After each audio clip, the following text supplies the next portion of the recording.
everyone.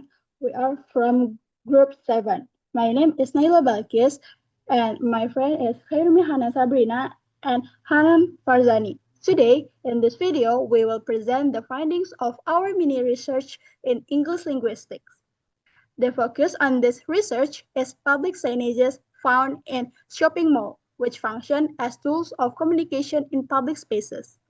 The signages include advertisement, environmental messages, warnings, and informational signs that are designed to influence public behavior and interpretation. The data used in this study consists of 10 signages collected from various locations inside a shopping mall, such as retail stores, common areas, and public facilities. These signages were selected because they represent different communicative purposes and target diverse audiences. To analyze the data comprehensively, this research applies three linguistic subfields, namely pragmatics, semiotics, and sociolinguistics. Its subfiles examines the signages from a different perspective. Pragmatics focus on how meaning is interpreted based on context, intention, and implied meaning. Semiotics analyze how visual elements such as symbols, colors, and image contribute to meaning making. Meanwhile, sociolinguistics examines how language choice reflects social identity, audience, and social values. By combining these three approaches, this research aims to provide a more holistic understanding of how public signages communicate messages effectively in real-world contexts. In the following section, each member will present the key findings from their respective subfile, followed by integration of findings to show how these perspectives work together. Based on the pragmatic analysis, several key findings were identified from the 10 signages. First, directive speech acts dominate public signage.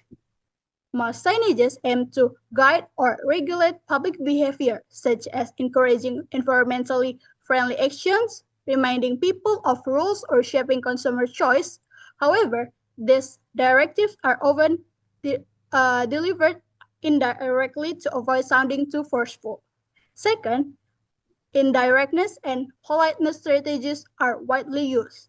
Rather than using explicit commands, many signages rely on suggestion, slogans, or positive framing. This reflects an awareness of public face and public harmony in shared spaces. Third, implicature plays a significant role, particularly in commercial and campaign signages. Instead of stating messages explicitly, the signages invite readers to infer meaning based on context. To illustrate this, one example is the signage, "Use your own bag." Pragmatically, this signage does not directly command visitors to stop using plastic bags. Instead, it implies environmental responsibility and positions the reader as a socially aware individual. The intended meaning is understood through shared social values rather than explicit instruction. Another example is the advertisement stating, "Bags carry confidence on your style." The signage does not explicitly instruct consumers to purchase the product.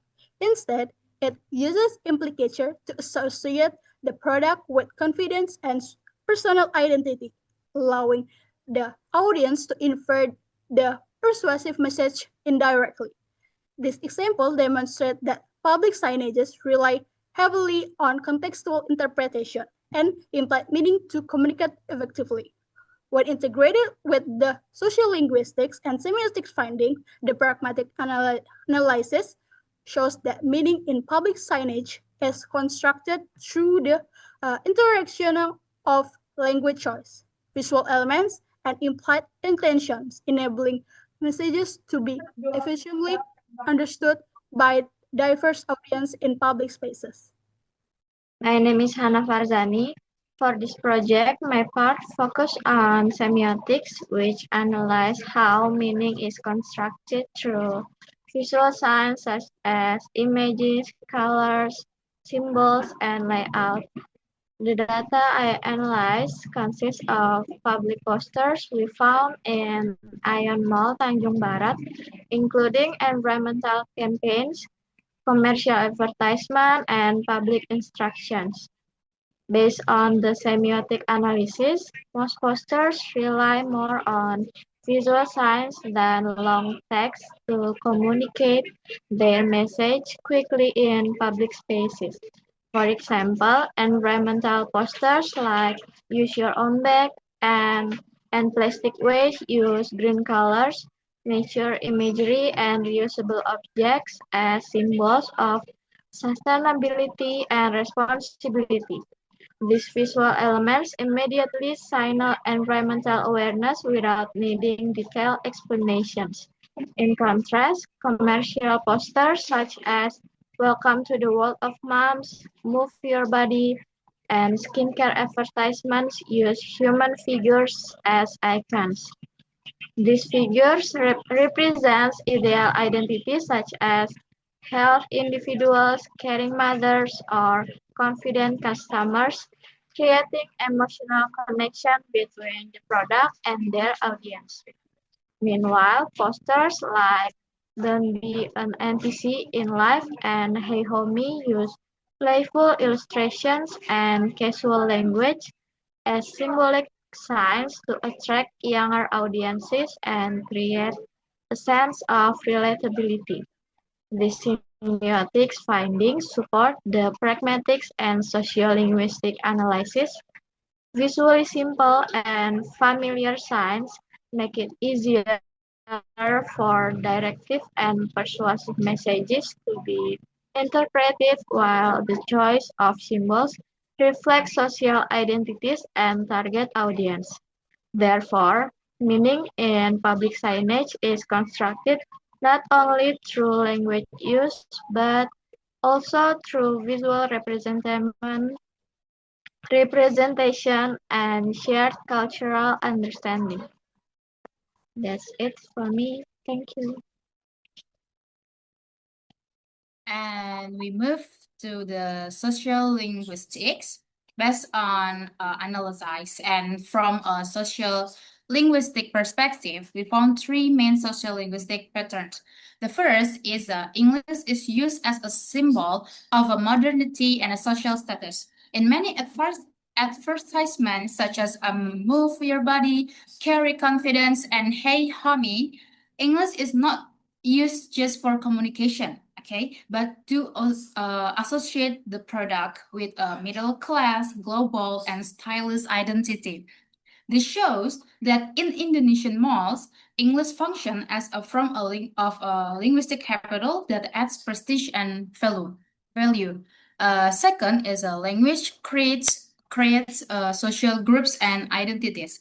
Some signs such as "Don't be an PC in life" or hashtag Team Cosrx use internet slang and hashtags. These expressions target young, digitally literate audience and create in groups. People who understand the term feel include while like others are excluded. This shows how language in ads is used to build your youth identity and cultural belonging.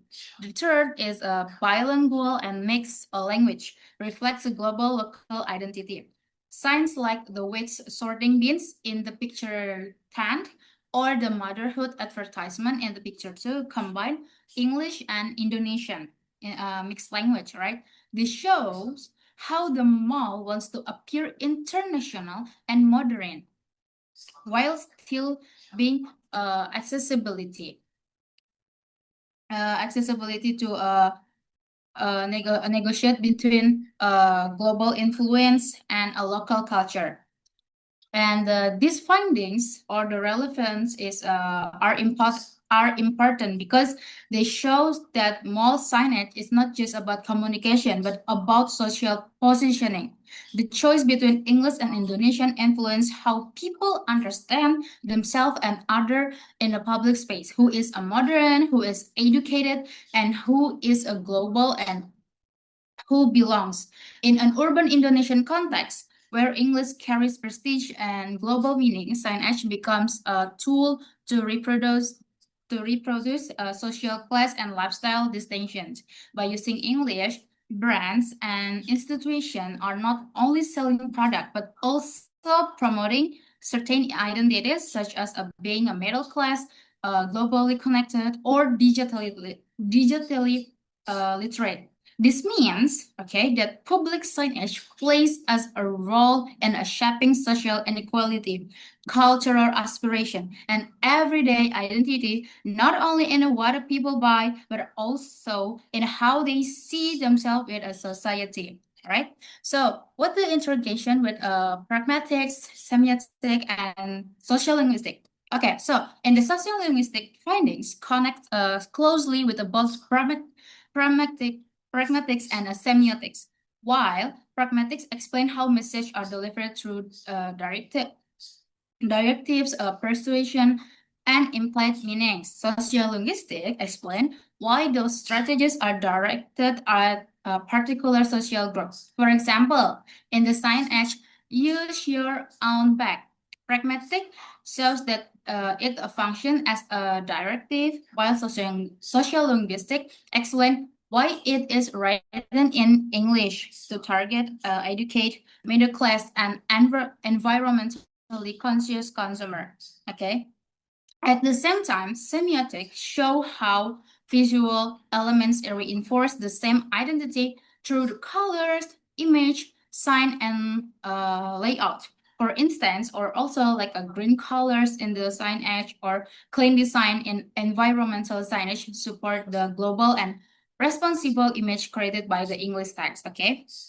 So similarly, in signs like don't be an APC and alive, itu pragmatics explain the persuasive function of the slogan. Semiotics highlight the playful visual style, and social linguistic show how the gaming slang construct a youthful and digital in-group. Okay, so overall, these three subfield, pragmatic, semiotic, and sociolinguistic, demonstrate the public signage works as an integrated system of meaning, where a language, visuals, visuals, and a social identity all works together or interact to shape how people understand both the message and themselves in a public space.